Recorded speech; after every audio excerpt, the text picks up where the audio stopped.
Então, vamos lá. E então, Krishna também, a gente estudou a vez passada que ele falou quais são os motivos pelos quais ele desce, pelos quais ele vem neste mundo.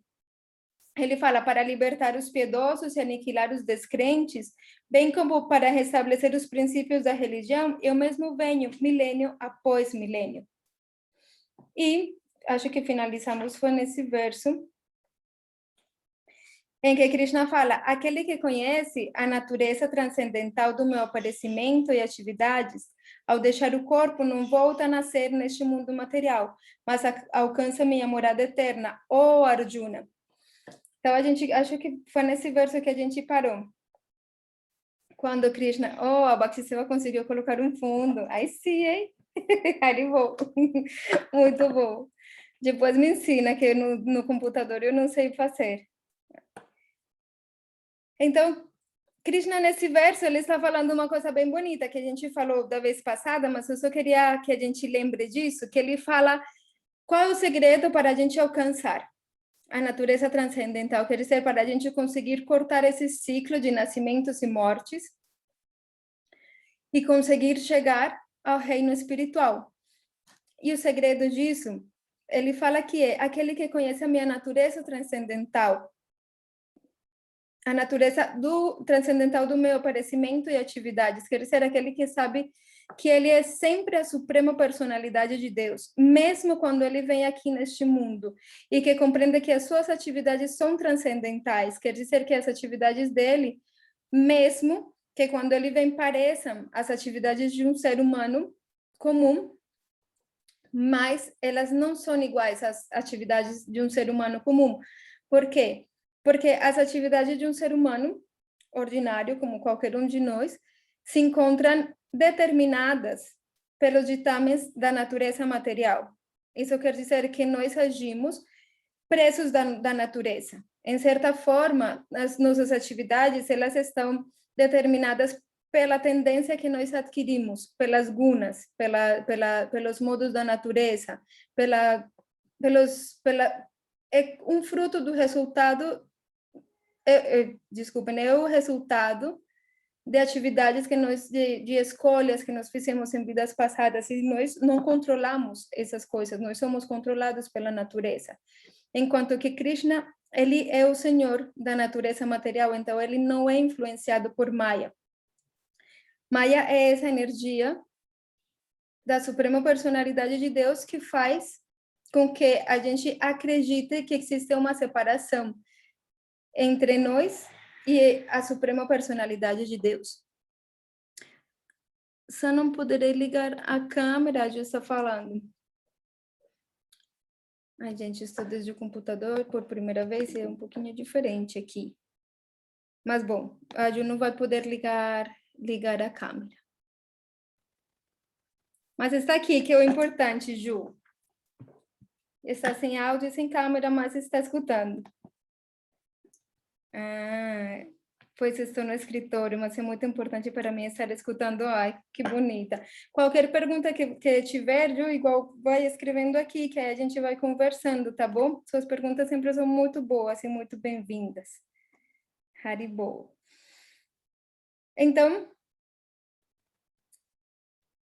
existe a ideia muito disseminada de que a suprema personalidade de Deus não é uma pessoa, sino que ele é uma energia.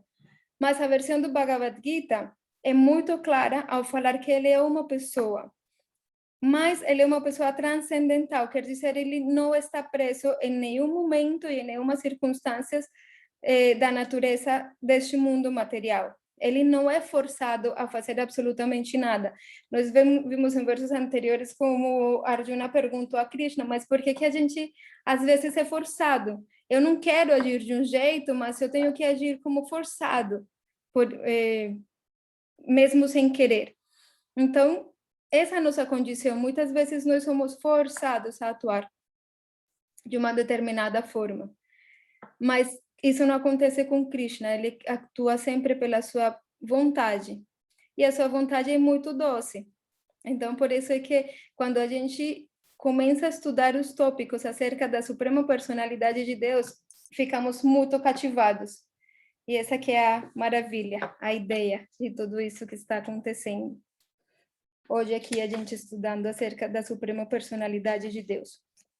Então ele fala que as pessoas que conhecem essa natureza de Krishna, que conhecem a natureza transcendental do seu aparecimento, de quando ele vem aqui e das atividades que ele realiza, mesmo que pareçam atividades comuns, mas são atividades transcendentais, então essa pessoa não precisa mais nascer no mundo material. É prova superada, por assim dizer. É como quando a gente vai na escola e depois que aprendeu tudo que precisava aprender, não precisa mais voltar na escola, afortunadamente, né? E aí Krishna está falando, essa pessoa, quando deixa esse corpo, não precisa mais nascer nesse corpo, não precisa mais voltar a nascer neste mundo material, senão que ele vai alcançar a sua morada eterna. Essa é a declaração do Bhagavad Gita, que existe uma morada que é eterna, que existe um lugar, que é o mundo espiritual, onde Krishna vive eternamente com aquelas pessoas que conhecem e que se relacionam com essa sua forma transcendental. Então, no verso 10, ele diz: estando livres do apego, do medo e da ira, estando plenamente absortas em mim e refugiando-se em mim, muitas e muitas pessoas no passado purificaram-se através do conhecimento a meu respeito. E com isso, todas alcançaram amor transcendental por mim. A todos os que se rendem a mim, eu recompenso proporcionalmente. Todos seguem no meu caminho sob todos os aspectos, ó filho de Prita. Os homens deste mundo desejam sucesso nas atividades frutivas e, por isso, adoram os semideuses. É claro que os homens obtêm rapidamente os resultados do trabalho frutivo neste mundo. Conforme os 3 modos da natureza material e o trabalho atribuído a eles, as 4 divisões da sociedade humana são criadas por mim. E apesar de ser o criador desse sistema, você deve saber que eu continuo sendo aquele que não age, sendo imutável. Então, vamos falar um pouquinho desse conjunto de versos, certo? O Gustavo entrou. Haribo, Gustavo, bem-vindo. Que bom que conseguiu entrar. Gente, hoje está todo mundo sem câmera, sem áudio. Hoje estão deixando sou eu falando. Haribo. Então, vamos lá. O verso 10 do capítulo 4. Estando livres do apego, do medo e da ira, estando plenamente absortas em mim e refugiando-se em mim, muitas e muitas pessoas no passado purificaram-se através do conhecimento a meu respeito. E com isso, todas alcançarão amor transcendental por mim. Bom, hoje a gente está nesse verso já entrando em domínios superiores, por assim dizer. A gente está falando de algo que é muito, muito lindo, porque Krishna, nesses versos, ele está falando... Haribo, Gustavo acabou de entrar. Continua com o microfone quebrado. Ele está falando que... Haribo, Aurélio, bem-vindo. Mais uma câmera, aí sim, hein? Que bom. Então, vamos lá, a gente está no capítulo 4, verso 10. Então, Krishna ele está falando que existe uma forma da gente superar essa existência material e que depois desse plano material existe uma outra existência.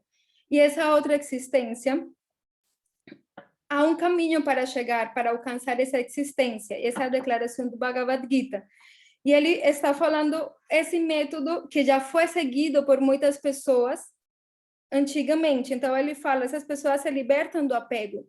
Então, lembrem que a gente estudou em versos anteriores, capítulos anteriores, bastante acerca do apego.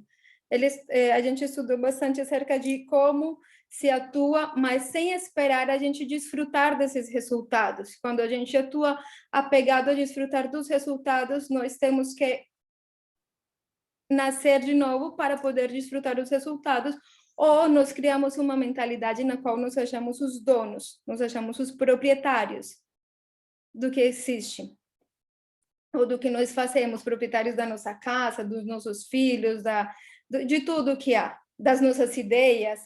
E Krishna nos falou bastante acerca desse apego. Então, uma característica das pessoas que alcançam essa transcendência é que se libertam do apego. E, ao mesmo tempo, se libertam do medo e da ira. Então, essas são três coisas que nos deixam presos neste mundo. Então, o medo e a ira. A ira também a gente já falou bastante em versos anteriores, quando aquele verso que falava, né, como da luxúria surge o apego e do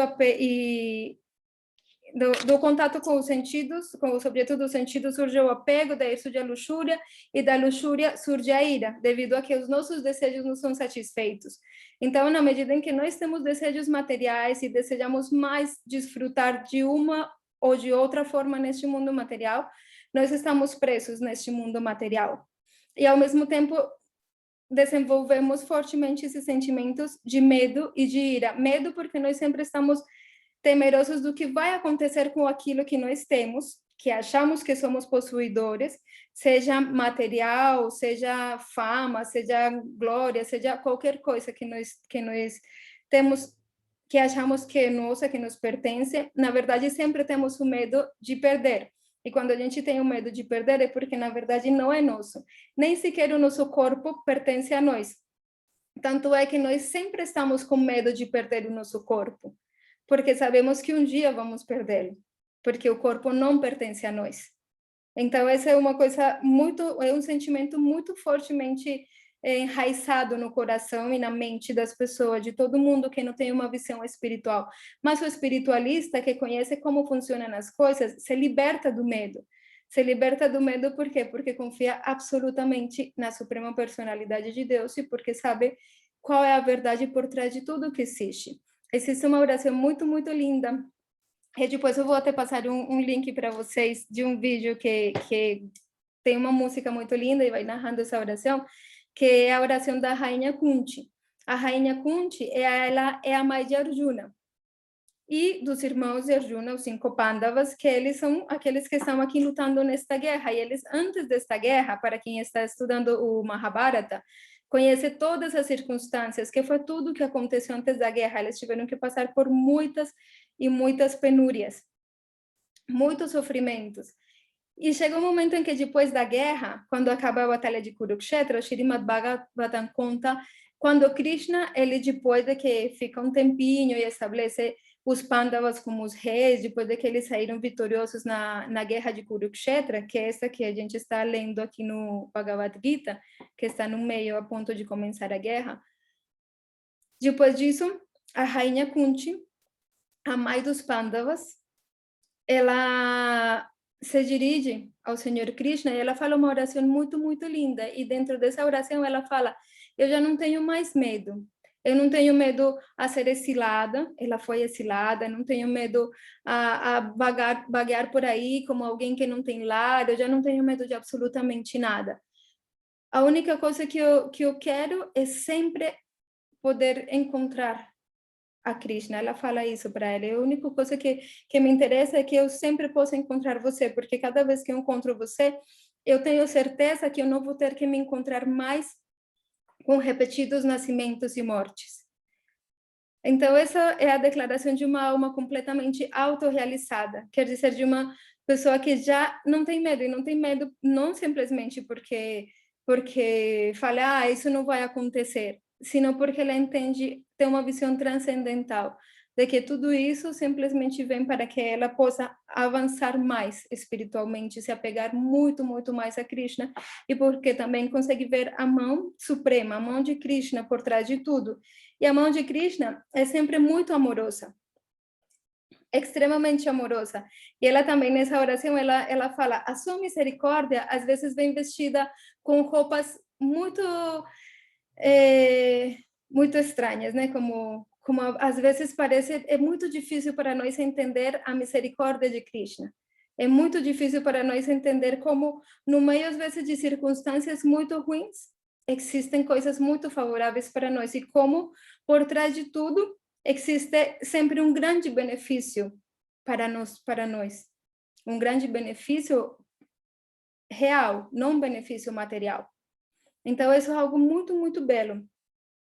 E que um devoto, conforme vai avançando, vai progredindo na sua vida espiritual e vai conseguindo ter mais e mais contato e compreender muito mais como é que funciona o mundo, como é que a Suprema Personalidade de Deus atua, compreende cada vez mais como por trás de tudo que acontece existe a mão amorosa da Suprema Personalidade de Deus. Krishna tem um verso também que a gente vai estudar mais para frente no Bhagavad Gita, em que ele fala a fórmula da paz. E ele diz das chaves para a gente obter paz é compreender que Krishna, ele controla absolutamente tudo e que ele é o amigo de tudo, de todos. Isso quer dizer que não existe absolutamente nada que possa acontecer que não seja para o nosso bem, porque Krishna é o amigo supremo. Mas isso é uma verdade muito transcendental. Aqui tem uma pergunta, deixa eu ler, que é da Ju. Haribo, Ju, adoro suas perguntas. Ela escreve, mas se estamos nos libertando do apego, não seria melhor permanecer neste mundo para que possamos ajudar aqueles que são extremamente materialistas, pois estamos nos preocupando apenas...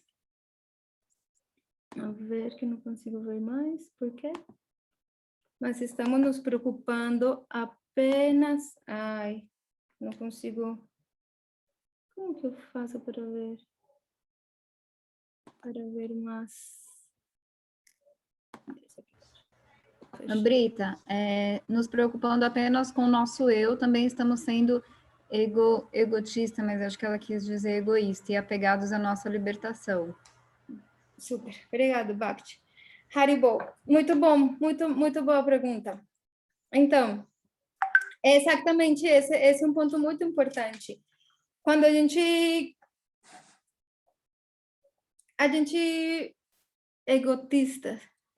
egoístas. Deu para entender a ideia, né? Que às vezes a gente fica muito preocupado por não sofrer neste mundo, por exemplo. Então, essa é a diferença entre os dois caminhos que a gente já tem falado, né? Esse é o caminho que busca a liberação, que como meta tem a liberação, e que a gente viu que esse não é o caminho que seja, por assim dizer, o mais recomendado por Krishna no Bhagavad Gita, porque esse caminho, mesmo que é superior ao caminho daqueles que estão procurando simplesmente desfrutar do mundo material sem nenhum conhecimento, alguém adquire conhecimento e consegue entender, não, neste mundo material eu não vou conseguir encontrar a felicidade, então eu não quero sofrer neste mundo material, então eu renuncio tanto a pouca ou muita felicidade que eu posso obter quanto ao sofrimento, e eu procuro a liberação. Mas esse é um caminho egoísta, realmente. E superior a esse caminho é o caminho do serviço.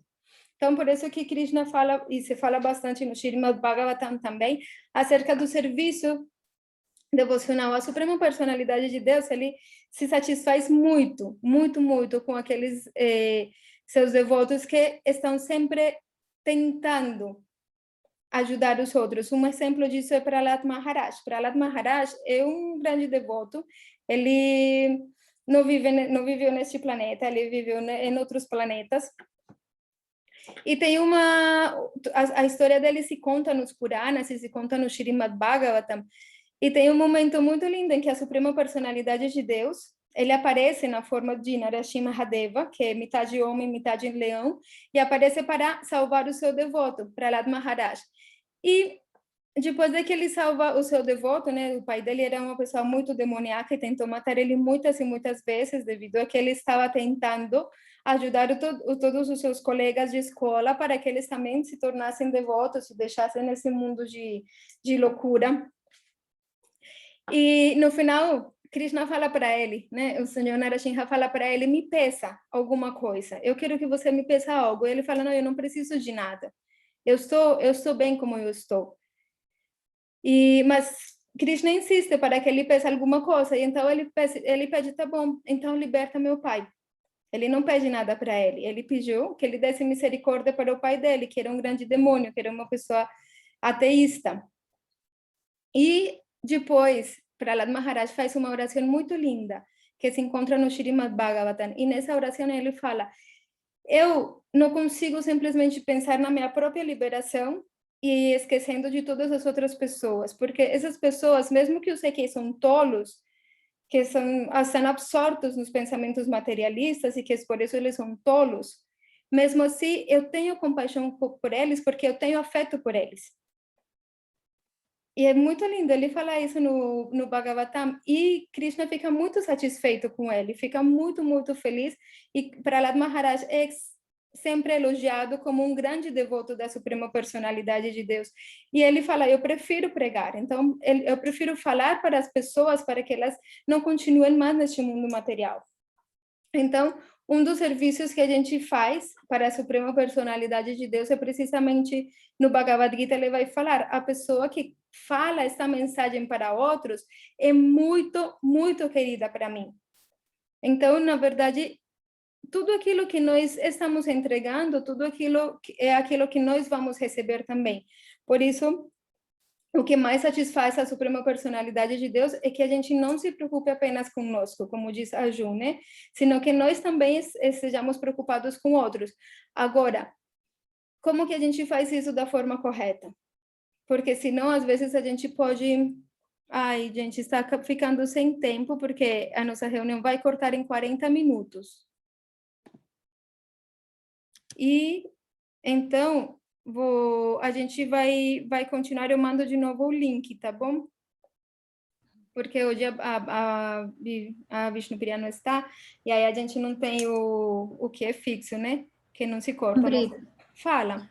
Dá para criar uma sala e sempre entra no mesmo código, mas se não der tempo de fazer isso... se não der, a gente faz depois, mas nas próximas... Aí eu tenho que fazer uma outra reunião agora, né? Desculpa na falta de experiência, mas... Imagina. Mas dessa vez foi assim, tá bom? Mas a próxima a gente resolve diferente. Então, só para finalizar a pergunta da Ju, então, realmente isso, mas a gente precisa ter a experiência para nós saber qual é a forma correta de ajudar os outros. Senão, nós corremos o risco de simplesmente ajudar o corpo e não a alma. Então, por isso, é que se recomenda que nós sempre ajudemos os outros a partir de ajudar aqueles que têm mais experiência nesse conhecimento transcendental e que sabem de que forma eles podemos ajudar a alma. Então, por isso que sempre se recomenda a gente estar em contato com devotos mais avançados do que a gente. E dessa forma nós vamos realmente conseguir estabelecer uma ajuda real, como aquela história que nós vimos do casaco, né? Que a gente pode ajudar uma pessoa que está se afogando e nós podemos querer ajudar a pessoa simplesmente tirando o casaco dela e salvar o casaco, né? Ou ajudar a pessoa. Então, nós queremos ajudar a pessoa. E para ajudar a pessoa, nós precisamos entender que mais importante do que ajudar o corpo é a alma. Isso que é mais importante de tudo. Então, mas está muito certa essa reflexão, Ju. Então, aqui já estou gerando a outra reunião para que a gente, assim que acabar essa reunião, a gente copia, entra nesse outro link. Eu vou copiar aqui no nosso chat para que vocês consigam...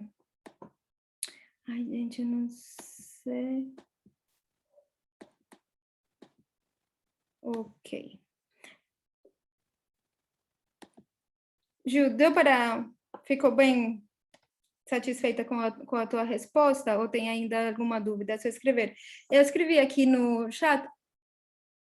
O Michelle entrou também. Eu escrevi, Haribo, Michelle, bem-vinda. Eu escrevi aqui no chat o link para que a gente entre. Assim, se ele cair, é só a gente fazer clique nesse link e aí a gente entra de novo, tá bom? E vou também escrever no nosso grupo do WhatsApp. Então, vamos lá, vou escrever aqui no nosso grupo do WhatsApp, caso caia a nossa reunião, aí a gente entra por lá. Desculpem que hoje a gente está com esse limitante, mas tudo bem. Se alguém não recebeu, qualquer coisa me fala que eu mando, mas acredito que já todos vamos receber. Então, vamos lá. Certo? Então, vamos lá. Então, estando livres do apego, do medo e da ira. Então, o ponto é esse, que constantemente os devotos desenvolvendo esse conhecimento espiritual acerca de como realmente funciona o mundo, essa é a forma da gente se libertar do medo. Rayane, vou mandar o link novo. Aqui estou mandando. Haribo, a Rayane está conectada, que lindo. Estando plenamente absortas em mim, refugiando-se em mim. Então, aí vem o próximo ponto, né? Que Krishna fala. Então, como que se chega nessa morada transcendental? Nessa morada transcendental, a pessoa chega estando livre do apego, do medo e da ira. Mas como que se chega nesse ponto? Porque existem vários caminhos que a gente pode seguir. E o Bhagavad Gita recomenda um caminho particular. Esse caminho que Krishna recomenda no Bhagavad Gita é o caminho do Bhakti Yoga. E o caminho do Bhakti Yoga, ele está aqui dando algumas dicas neste verso. Ele fala, estando plenamente absortas em mim e refugiando-se em mim. Muitas e muitas pessoas no passado purificaram-se através do conhecimento ao meu respeito. E com isso, todas alcançaram amor transcendental por mim. Então, o caminho do Bhakti Yoga consiste em quê?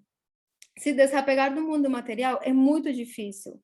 É muito complicado, porque a nossa mente ela está completamente absorta em desejos materiais. Às vezes, esses desejos são tão sutis que nós nem percebemos que temos esses desejos. Então, é uma coisa muito complexa. E a energia material ela é muito forte. Mas Krishna, ele dá uma metodologia. Ele fala, vocês vão poder se libertar desse apego, desse medo, dessa ira, quando vocês consigam absorver a sua mente em mim. Porque ele é a pessoa transcendental. Então, quando a nossa mente, os nossos desejos estão em relação com a pessoa que é transcendental e que é o senhor da energia material, então nós não vamos ser mais presos da energia material. Esse é o segredo, esse é o ponto. Essa é a metodologia que Krishna estabelece no Bhakti Yoga, que Krishna está dando através do Bhagavad Gita. Então, ele fala... E, de fato, tem um verso que eu acho que a gente não estudou ainda, que é aquele verso conhecido como um gosto superior. A gente não consegue simplesmente se libertar dos desejos, porque a nossa natureza é desejar. Nossa natureza está sempre ligada com que almejamos alguma coisa, porém, nós podemos almejar algo que seja transcendental. E essa é a metodologia estabelecida no Bhagavad Gita. Bom, o meu mestre espiritual, para surpresa de nós e grande alegria, está aqui presente com a gente. Jai Gurudeva. Ui, obrigado. Que vergonha falar português mal. Mas quando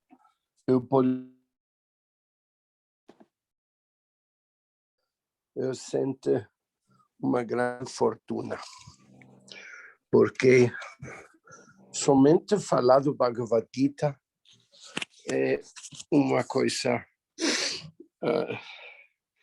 muito bela. Krishna fala no Bhagavad Gita, e no último capítulo, ele fala, eu falo isso a você, Arjuna, é muito importante. E se você fala disso a outras pessoas, você vai ficar a pessoa mais querida para mim. E nunca no futuro, no mundo, existirá uma pessoa mais importante que a pessoa que fala do Bhagavad Gita, que fala da sagrada conversação de Krishna e Arjuna. Então, disso, se você considera que é Deus falando, Sri Bhagavan Vacha, é mesmo Deus falando. Se Deus fala isso, então ele quer que sua palavra seja escutada pela humanidade. Veja bem, quando eu conheci a meu mestre espiritual, Srila Prabhupada, eu tive lugar quando se fez a impressão do Bhagavad Gita tal como é em português, em São Paulo, faz como 40 anos. Também vi o Bhagavad Gita saindo em Suécia, também em Alemanha. E isso foi uma grande esperança com esse livro impresso. Com esse livro impresso, as pessoas podem ficar iluminadas. Então, hoje em dia, através do Zoom e do internet, todo mundo pode ter o Bhagavad Gita de Prabhupada em todos os idiomas. E isso é uma coisa muito revolucionária, inacreditável. E hoje, o serviço que podemos fazer para Krishna é fazer coisas tão belas para que as pessoas queiram escutar de Krishna e do Bhagavad Gita, de Arjuna, do Mahabharata. Isso é, e o programa que faz Mãe Amrita, de apresentar as conclusões do Bhagavad Gita a vocês nessa plataforma Zoom, é uma grande alegria para mim, mestre espiritual Srila Prabhupada, e para toda a gente que escuta a ela. Então, eu somente quero falar minhas felicitações e também muito desejo